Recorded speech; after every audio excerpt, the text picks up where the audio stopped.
After my friend's death, I inherited everything, including his wife. The unexpected inheritance. The phone call came on a Tuesday morning, shattering the ordinary rhythm of Darius's life like glass against stone. Ronan was dead. The words didn't make sense at first, bouncing off his consciousness like rain on a window. His childhood friend, the man who'd been more brother than companion, was gone, taken by a car accident on a rain-slicked country road. Darius stood in his small apartment, the phone still pressed to his ear, listening to the lawyer's measured tones explaining arrangements and legalities that seemed impossibly distant. Nothing felt real. The coffee growing cold on his desk, the unfinished emails on his screen, the autumn light filtering through the curtains, all of it existed in some other world, one where Ronan was still alive. The funeral passed in a gray blur. Darius moved through it mechanically, accepting condolences, embracing Seraphine briefly, her body rigid with grief, her eyes vacant. He'd met her only a handful of times over the years, always at a distance. Ronan had married her 3 years ago, and he remembered her as graceful and warm, with a quick smile and an artistic temperament. Now she looked like a ghost draped in black. The reading of the will came a week later, held in a wood-paneled office that smelled of old books and furniture polish. Darius arrived expecting nothing, perhaps a keepsake, maybe a watch or a photograph. Instead, the lawyer's words hit him like a physical blow. "To my dearest friend Darius Elric, I leave the entirety of my estate, the Willowmere property, the vineyard operations, all associated assets and holdings. Furthermore, I entrust to him the care and welfare of my beloved wife, Seraphine Arden, asking only that he ensure her happiness and security in the years ahead." The silence in the room pressed against Darius's ears. Lysander, Ronan's cousin, shifted in his chair with an audible intake of breath. Seraphine sat perfectly still, her hands folded in her lap, her face unreadable. "I don't understand," I managed. "Why would he—" "Mr. Vale left a letter for you," the lawyer said, sliding an envelope across the polished desk. "Perhaps it will provide clarity." Darius took the envelope, but couldn't bring himself to open it. Not there, not with everyone watching. He glanced at Seraphine, trying to read her expression, but she was looking down at her hands, her dark hair falling forward to hide her face. Outside the office, Lysander cornered him in the parking lot. "This is absurd," the man said, his voice tight with anger. "I'm his family. That estate has been in the Vale lineage for 3 generations." "I didn't ask for this," Darius replied quietly. "I don't want it." "Then refuse the inheritance." But Darius couldn't. Not when Ronan had specifically asked him to care for Seraphine. Not when his friend had trusted him with something so precious. He drove to Willowmere that afternoon, following winding country roads he hadn't traveled in years, his heart heavy with responsibility he didn't know how to carry. The estate appeared through a corridor of oak trees, a sprawling stone mansion surrounded by rolling fields of grapevines, their leaves turning gold and crimson in the autumn light. It was beautiful and imposing, and it made Darius feel impossibly small. Seraphine answered the door herself. She'd changed from her formal black dress into simple trousers and a sweater, her hair pulled back in a loose knot. Without makeup, she could see the shadows under her eyes, the pallor of her skin. "Hello, Darius," she said, her voice carefully neutral. "Seraphine, I'm sorry. I'm so sorry." She stepped back to let him enter. "You didn't cause the accident." "No, but She gestured helplessly. "This inheritance, it's not right. You should have everything. Ronan arranged it this way for a reason. He talked about you often. He trusted you." "I don't know what to do," he admitted, standing awkwardly in the center of the room. "I've never managed a vineyard. I don't know anything about estates or—" "The vineyard practically runs itself. We have a good manager, reliable staff." Seraphine sat down in a chair by the window, folding her hands in her lap in that same gesture from the lawyer's office. What Ronan wanted was someone he trusted to be here, to make sure I wasn't alone. The weight of that settled on Darius's shoulders. She wasn't just a responsibility. She was a living, grieving woman who'd lost everything. And Ronan had asked him to help bear that loss. "I'll do whatever you need," he said finally. Seraphine looked at him for a long moment, her hazel eyes searching his face. Then she nodded once, a small movement that somehow felt like a beginning. Navigating grief together. Darius moved into the guest wing 3 days later, bringing only the essentials: clothes, his laptop, a few books. The room they gave him was larger than his entire apartment, with tall windows overlooking the vineyard and furniture that looked like it belonged in a museum. He felt like an intruder in a life that wasn't his. The first week passed in uncomfortable silence. They moved around each other like cautious animals, exchanging only necessary words. Seraphine spent most of her time in her rooms or wandering the gardens alone. Darius threw himself into learning the vineyard operations, meeting with the manager, studying ledgers, trying to understand the business Ronan had built. He opened Ronan's letter finally, alone in his room late at night. The words were vintage Ronan, warm, slightly self-deprecating, and achingly honest. "If you're reading this, I'm gone. I'm sorry to leave you with such a burden, old friend, but there's no one else I trust. Seraphine is stronger than she knows, but she'll need someone steady beside her. You were always the steady one, Darius. Watch over her for me. Help her remember how to live." Darius folded the letter carefully and placed it in his desk drawer, feeling the weight of his friend's trust settle deeper into his bones. The first real conversation happened 2 weeks in, when Seraphine appeared at breakfast looking determined. "We can't keep doing this," she said, setting down her coffee cup with more force than necessary. "Living in the same house like ghosts who can't see each other." "I'm trying to give you space," Darius said carefully. "I have too much space. The whole estate feels empty." Her voice cracked slightly. Could we just talk about Ronan, about anything?" So they began taking meals together.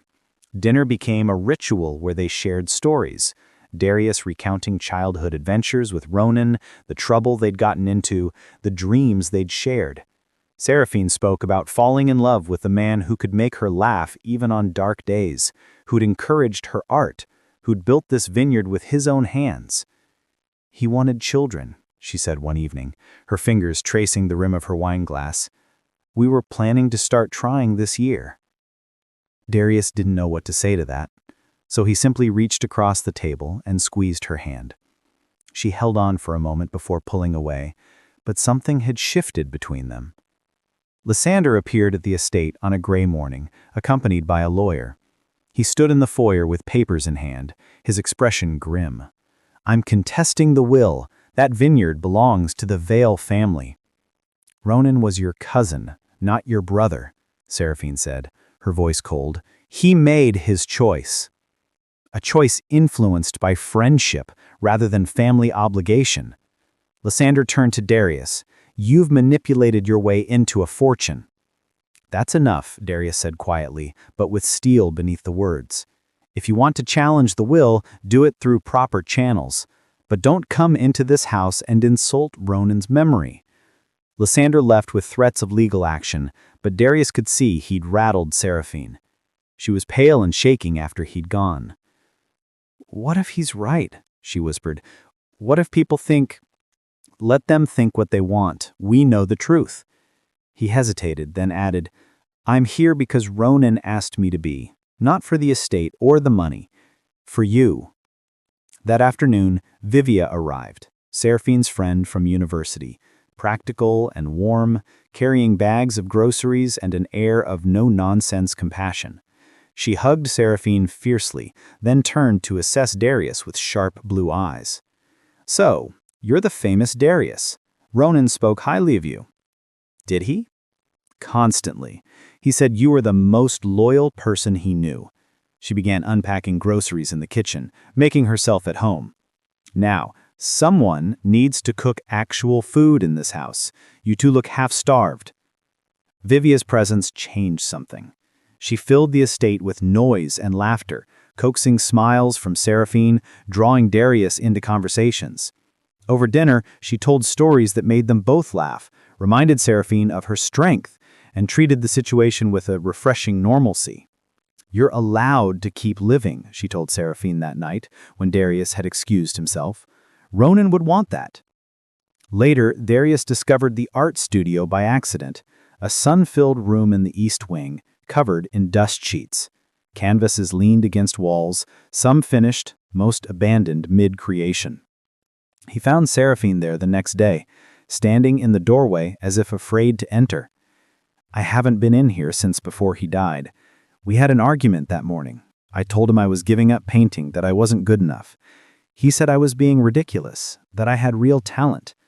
Those were almost the last words we exchanged." "May I see your work?" She hesitated, then nodded. Together they uncovered the canvases, landscapes of the vineyard, portraits with haunting eyes, abstract pieces full of color and emotion. They were beautiful, raw, and deeply personal. "These are extraordinary," Darius said honestly. He was right. He usually was.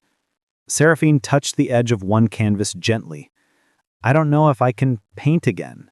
It feels like everything from before is locked behind a door I can't open." "Maybe you don't open it all at once. Maybe you try one brushstroke at a time."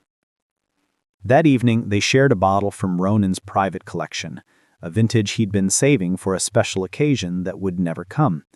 They sat in the library, the fire crackling, and talked until well past midnight. About loss and guilt, about the strangeness of grief, about the small things they missed. "He used to leave notes," Seraphine said, her voice thick with wine and emotion. "In everywhere. In my books, on the mirror, tucked into my coat pockets, little reminders that he loved me." "He talked about you constantly," Darius admitted. "Every phone call, every email, how lucky he felt, how you'd changed his life." "Did he know that he was going to die?" I think of the letter, the careful arrangements, the deliberate way Ronan had orchestrated everything. I think he suspected something, maybe not the accident, but he wanted to make sure you'd be taken care of. Seraphine looked at me then, really looked at me, and I felt something shift in the space between us, a recognition, a connection beyond shared grief. "I'm glad you're here. Even though it's strange and sad and nothing about this feels right, I'm glad it's you." "So am I," and I meant it with my whole heart. Uncovering hidden truths. The morning arrived wrapped in mist, the vineyard rose disappearing into gray nothing beyond the windows. Darius woke early, restless with dreams he couldn't quite remember.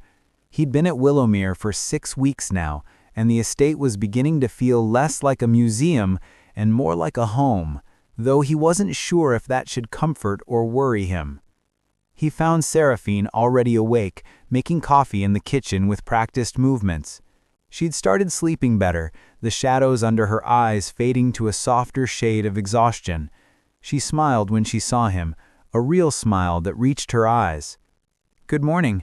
I thought I'd make breakfast for once."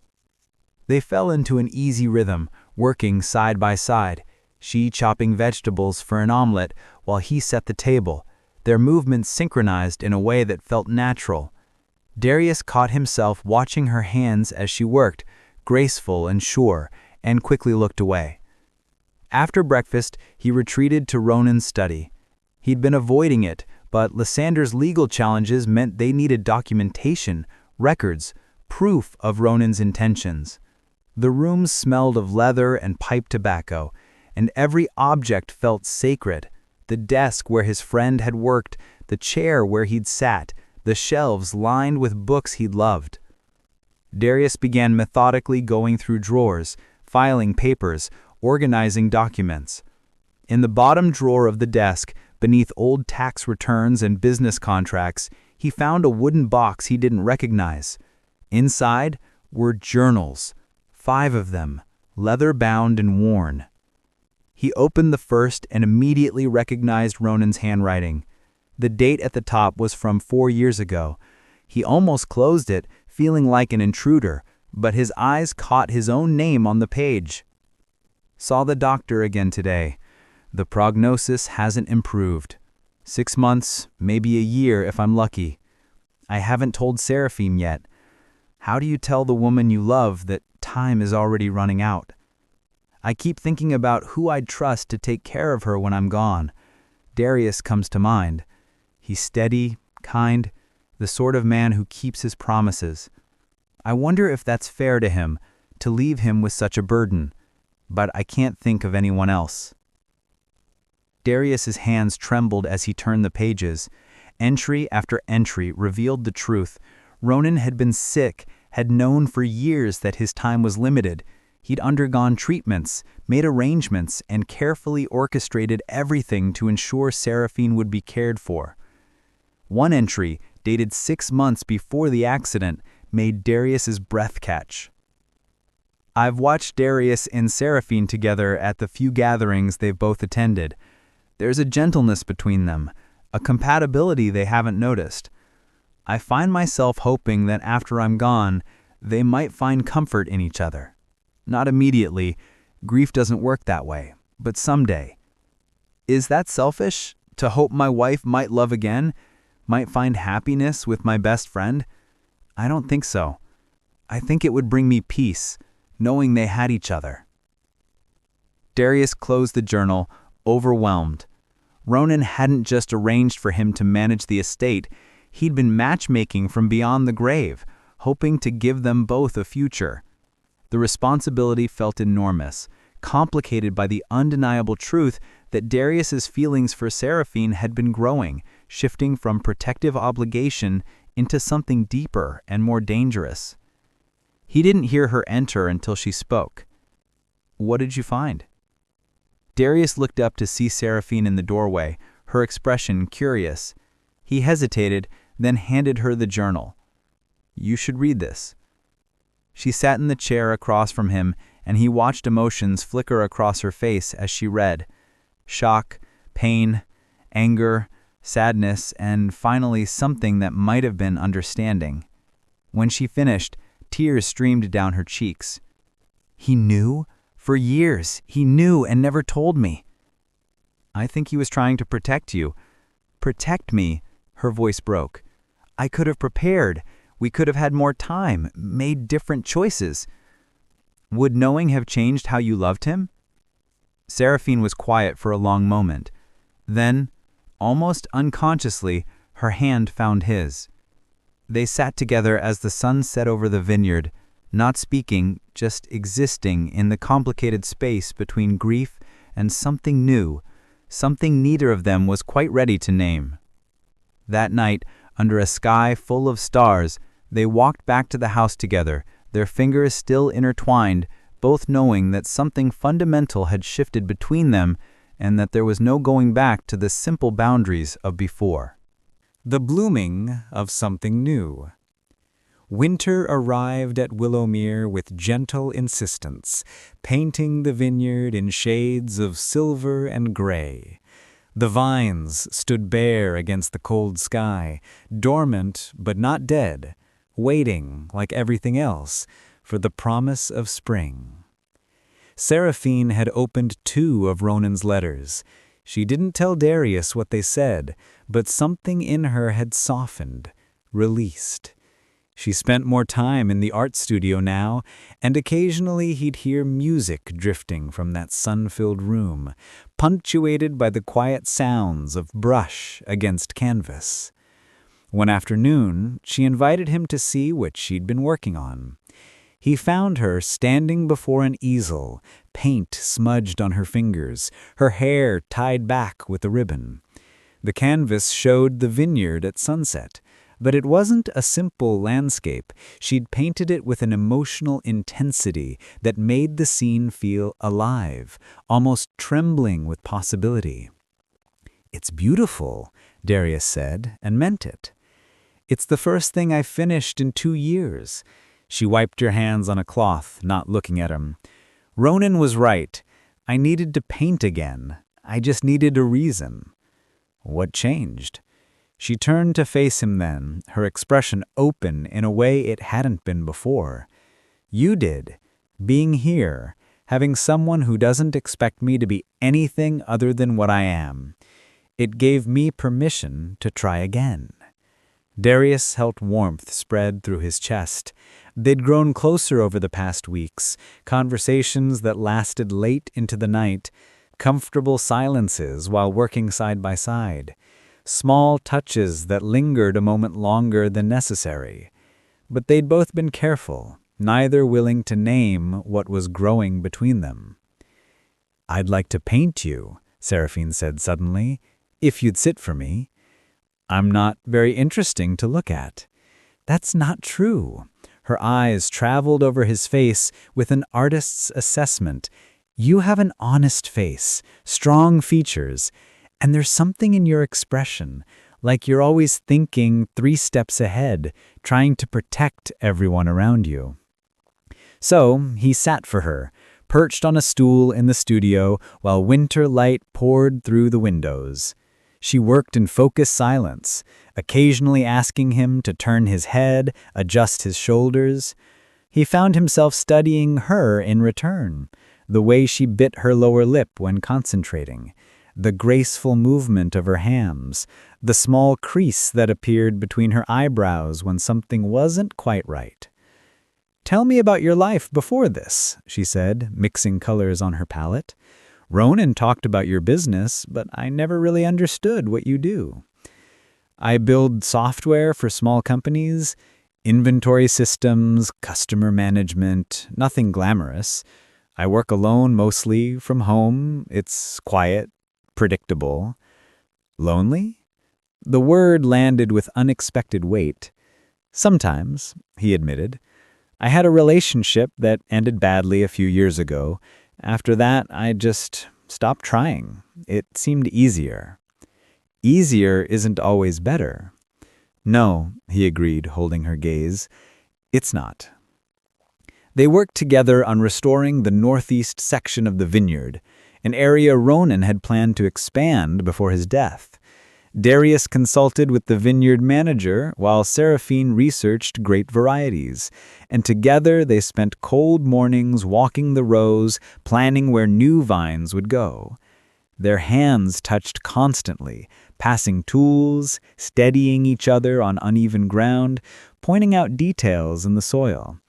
Each touch felt deliberate, meaningful, though neither acknowledged it aloud.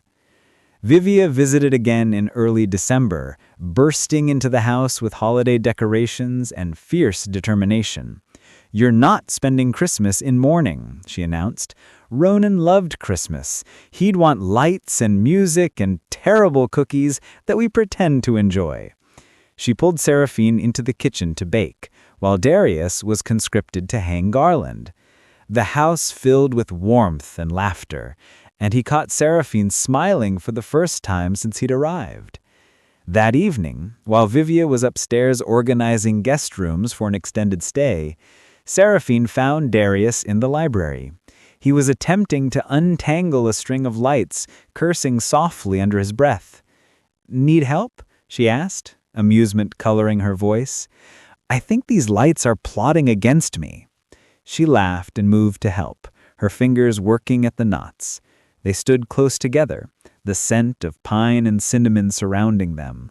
When the lights finally came free, Seraphine didn't step back. "Darius," she said softly, "I need to tell you something." His heart hammered in his chest. "Okay." "I opened another letter, the one Ronan left for when I was ready to consider loving again. He wrote about you. He said that if my heart ever opened to someone else, he hoped it might be you. That he'd watched us together and thought we might understand each other in ways that mattered." "Seraphine," she let me finish. Her eyes were bright with unshed tears. "I felt so guilty when I realized I was developing feelings for you. Like I was betraying him, dishonoring his memory. But reading his words, he wanted this. He hoped for this. And I think I'm ready to stop fighting what I feel." Darius set down the lights carefully, his hands trembling. "What do you feel?" "Safe," seen. Like maybe I could be happy again if I let myself. Like maybe we could both be less lonely. He covered her hand with his own. I've been falling for you since the day you told me about Ronan's notes. Maybe before that. But I didn't want to rush you. Didn't want you to feel pressured. Kiss me, she whispered. Please. Darius leaned down slowly, giving her time to change her mind, but she rose to meet him. Their lips touched gently at first, tentative and questioning. Then Seraphine's arms wrapped around his neck, and the kiss deepened, months of unspoken longing pouring into the connection between them. When they finally pulled apart, both were breathing hard. Seraphine laughed, a sound caught between joy and tears. "Oh," she said. "Oh, that was—" "Yeah, it was." They heard Vivia's footsteps on the stairs and stepped apart quickly, though they couldn't hide their flushed faces and linked hands. Vivia took one look at them and grinned knowingly. "About time," was all she said.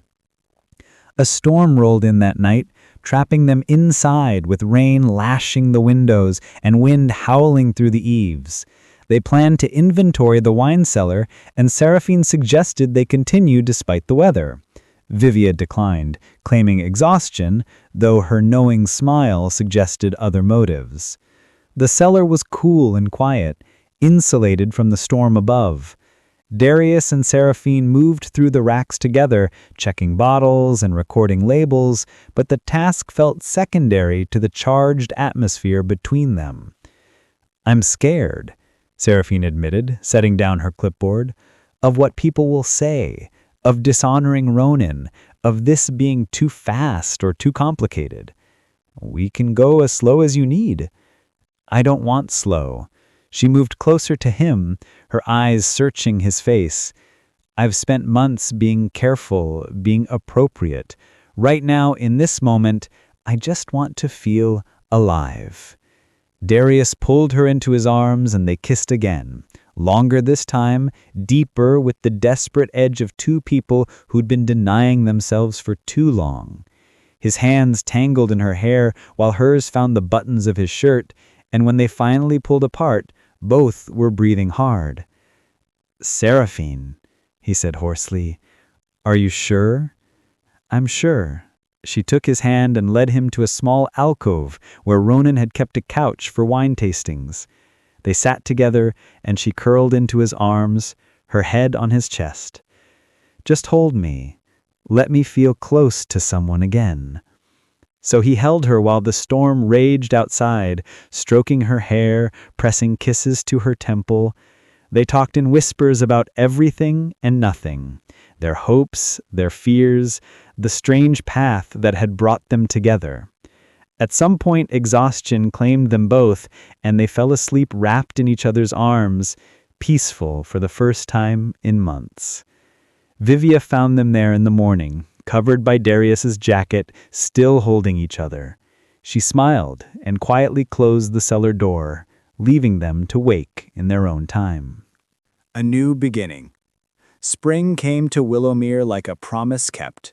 The vines burst into green life, wildflowers carpeted the hillsides, and the estate shed its winter grief like an old coat no longer needed. Lysander had withdrawn his legal challenge after his own lawyer advised him the case was unwinnable.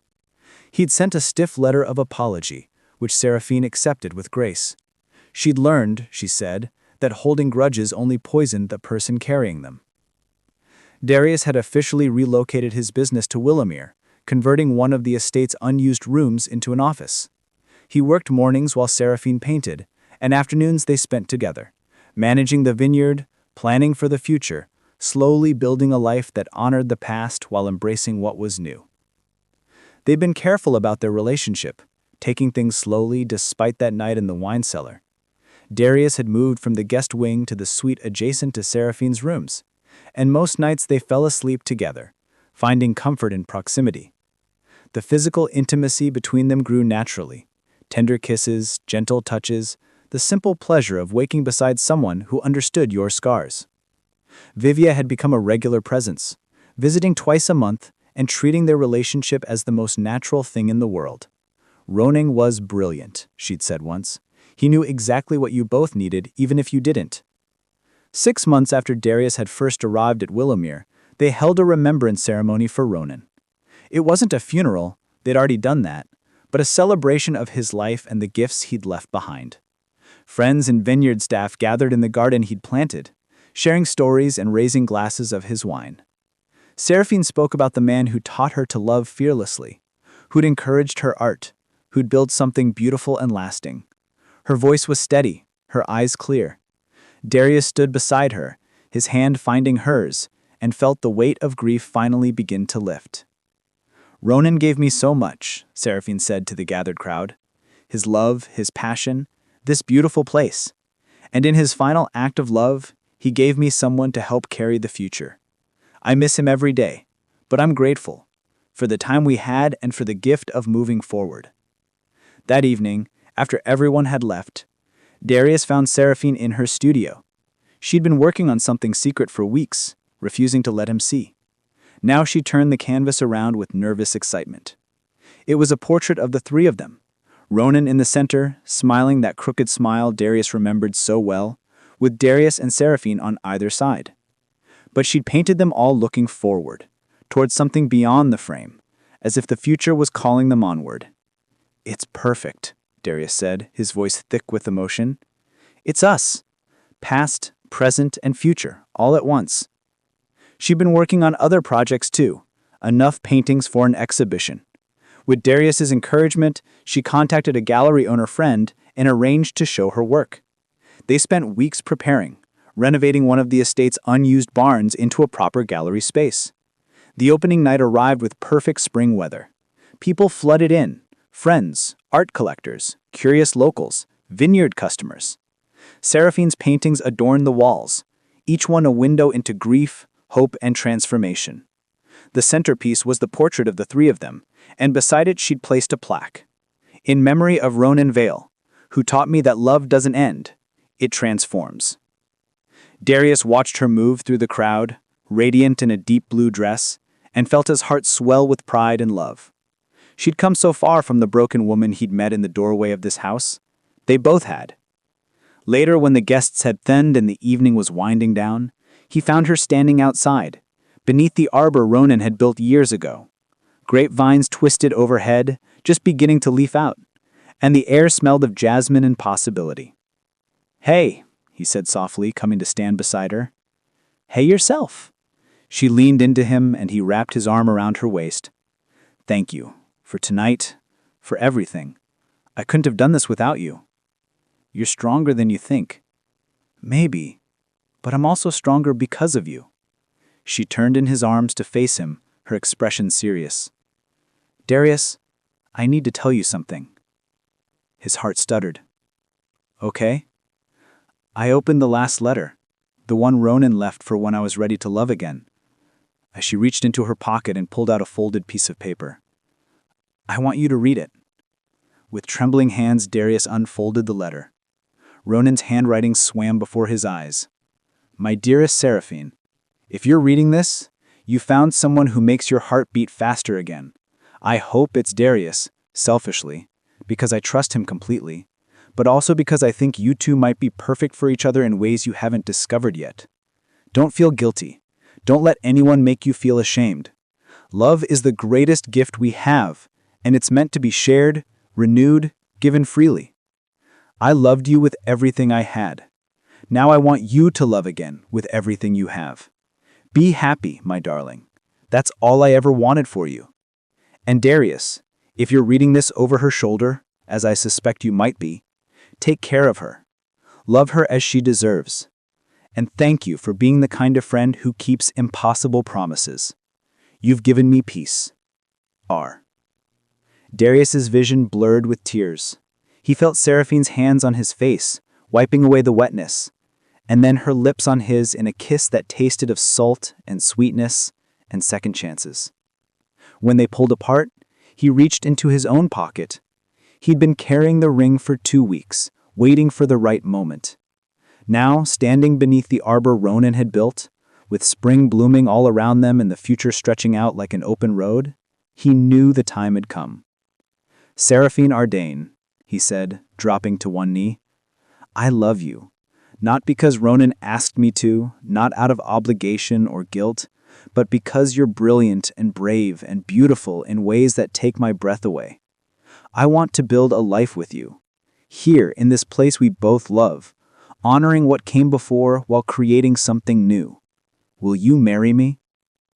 The ring he offered had been his own design, a gold band set with a small stone taken from the vineyard soil, polished and set beside a diamond. It represented everything they were, rooted in this place, forged from earth and time and careful tending. Seraphine looked at the ring, then at him, and her face broke into a smile that rivaled the sunset. Yes, she said, laughing and crying at once. Yes, 1,000 times yes. He slipped the ring on her finger and stood, pulling her into his arms and spinning her around while she laughed. When he set her down, they were both dizzy with joy. Ronan would be happy, she said softly. I think he is, Darius replied, looking up at the sky where stars were just beginning to appear. I think he's been cheering us on this whole time. They walked back to the gallery hand in hand, where Vivia immediately noticed the ring and burst into tears of happiness. The rest of the evening passed in a blur of congratulations and champagne toasts, but Darius's attention never strayed far from Seraphine, his partner, his love, his future. Later, when the last guests had departed and they were alone in the house that had become their home, they stood together on the terrace overlooking the vineyard. The moon hung heavy and full above the vines, casting silver light across the landscape. I used to think love came once, Seraphine said quietly, that there was one person, one chance, one story. But maybe love is more like these vines. It grows, it changes seasons. It gets pruned back and comes back stronger. Ronan was my spring and summer. You're my autumn and winter, and the spring that comes after. Darius kissed her temple, breathing in the scent of jasmine from her hair. I love you. Not as a replacement or a substitute, but as yourself, exactly as you are. I know, she whispered, and I love you the same way. They went inside together, climbing the stairs to the suite they now shared, and spent the night wrapped in each other's arms, no longer haunted by ghosts of the past, but blessed by a presence that had brought them together, and then, with infinite grace, let them go. In the morning, they would wake to sunlight streaming through the windows and the sound of birds singing in the garden.